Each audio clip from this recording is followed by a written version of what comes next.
Aujourd'hui, j'ai envie de vous parler du fait de consommer mieux. Parfois, je reçois des messages en fait où on me dit voilà, je trouve ça super ce que tu fais, mais j'aimerais moi aussi en fait mieux consommer et je sais pas par où commencer. Déjà, je voudrais préciser une chose, c'est que je suis loin d'être parfaite. C'est-à-dire que je suis pas à 100% dans tous les mouvements. C'est-à-dire que je suis pas à 100% zéro déchet, je suis pas en 100% minimaliste, je suis pas à 100% végane. Mais en fait, je pioche quelques idées dans ces différents mouvements pour essayer d'améliorer mon quotidien et améliorer mes habitudes. L'idée, en fait, n'est pas de devenir forcément un extrême ou un quoi que ce soit. Enfin, c'est bien d'y arriver, c'est même super, c'est même l'objectif. Mais en tout cas, consommer mieux, ça passe par des petites choses au fur et à mesure. Pour consommer mieux, je dirais que la première chose à faire, c'est de s'informer.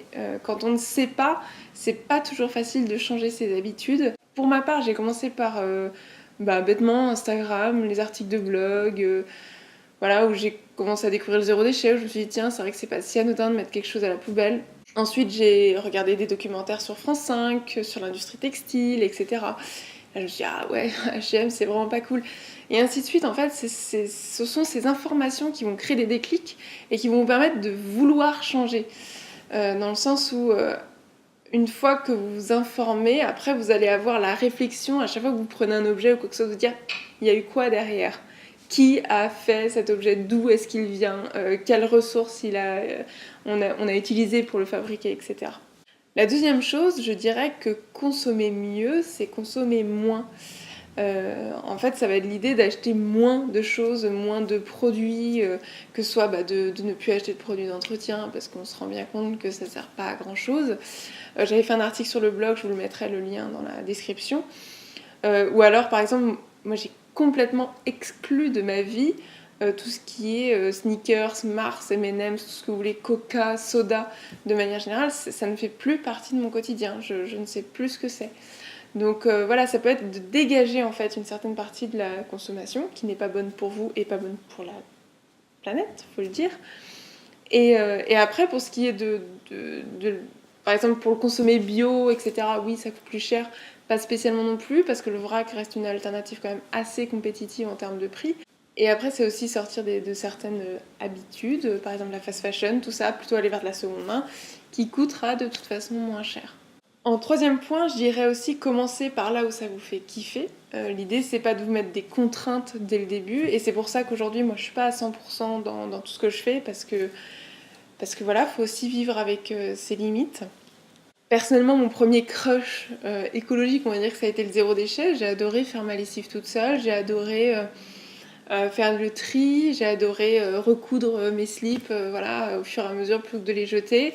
Voilà, apprendre toutes ces petites choses et changer ses habitudes là-dessus, ça m'a vraiment apporté beaucoup. Et il faut aller dans cette démarche-là, donc ça peut être aussi bien par le minimalisme, aussi bien le fait juste de planter ses fruits et ses légumes chez soi, dans son jardin, ou alors ça peut être aussi d'adhérer à une association locale pour aider des gens. Il n'y a pas de bonne recette spécialement, mais en tout cas il faut faire quelque chose, et c'est pas grave si vous n'êtes pas à 100%, ou si vous avez des contradictions parfois. Bon après, si vous vous lancez dans le zéro déchet et que vous allez au McDo tous les vendredis, c'est un peu bizarre, mais en tout cas, faites confiance au temps aussi pour changer. Il faut que les habitudes se perdent. Et du coup, ça va un peu dans le même sens de mon quatrième point, c'est-à-dire faites-le et ne vous laissez pas abattre par des critiques ou des personnes qui vont vous dire « Ah, mais tu fais que ça pour l'environnement » ou « Tu fais que ça pour la planète » ou « Tu fais que ça pour consommer mieux ». Par exemple, pour mon cas, on va parfois me critiquer parce que je prends pas toujours des fruits et des légumes de saison, mais j'ai des limites, j'ai des contraintes alimentaires, j'ai des problèmes de nourriture. Donc voilà, j'essaie de faire avec ce que j'ai à disposition et comme je peux. Donc voilà, surtout ne vous blâmez pas, le temps et tolérance. Et enfin, je dirais aussi, inspirez-vous d'eux. Donc, je pense à Bea Johnson pour le zéro déchet ou les minimalistes pour le minimalisme. Il y a aussi Marie Kondo qui peut aussi beaucoup aider pour tout ce qui est tri, rangement, etc. Donc voilà, n'hésitez pas à aller...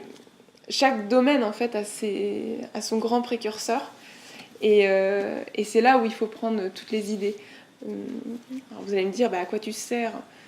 Je sais pas moi.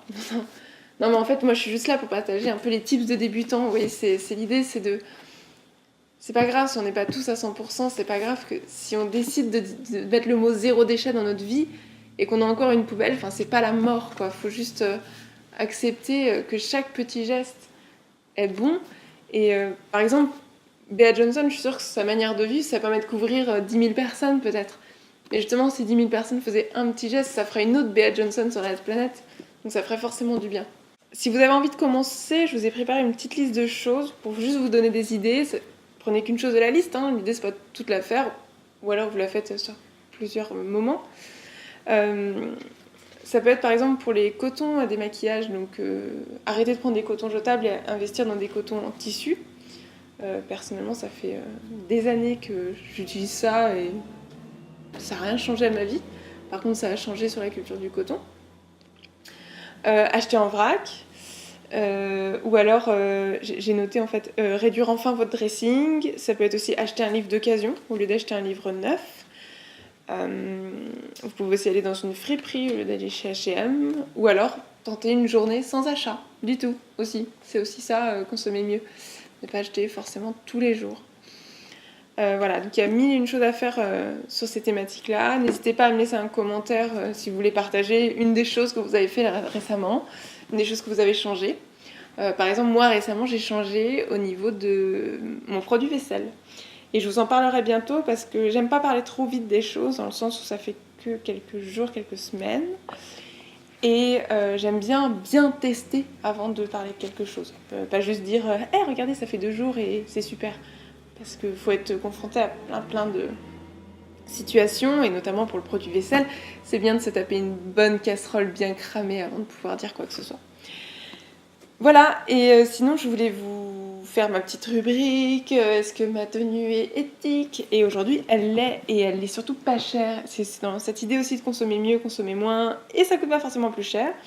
Donc aujourd'hui je porte encore un t-shirt que j'ai chopé chez Emmaüs, au Emmaüs de Brest, que j'ai payé 3 €. Et en pantalon, je porte un Levi's 501 qui vient d'une friperie que j'adore, qui est une friperie qui s'appelle Micmac à Paimpol, et que j'ai payé 18 €. Voilà, donc 18 plus 3, ça fait 21 € la tenue. On s'en remettra. Bon, j'ai pas de chaussures parce que je suis chez moi, mais bon, on rajoute les chaussures, tout ce que vous voulez, mais bon, toujours est-il que, voilà, c'est quand même assez compétitif en termes de prix, et je me trouve chic, alors ça va, c'est l'essentiel. Voilà, c'est tout pour cette vidéo. Je voulais vous dire merci pour l'accueil que vous avez réservé à mes 2 premières vidéos. Ça m'a vraiment beaucoup touchée, vos commentaires, tout ça. Donc c'est vraiment chouette. Et puis je vous encourage à aller dans la même lancée. Donc si vous voulez qu'on échange par commentaire, allez-y, je réponds. Mettez un pouce bleu si vous êtes content, et puis voilà, abonnez-vous aussi à la chaîne pour être tenu au courant des prochaines vidéos qui vont venir très bientôt, j'espère. Voilà, je vous dis Kenavo, et puis à la prochaine.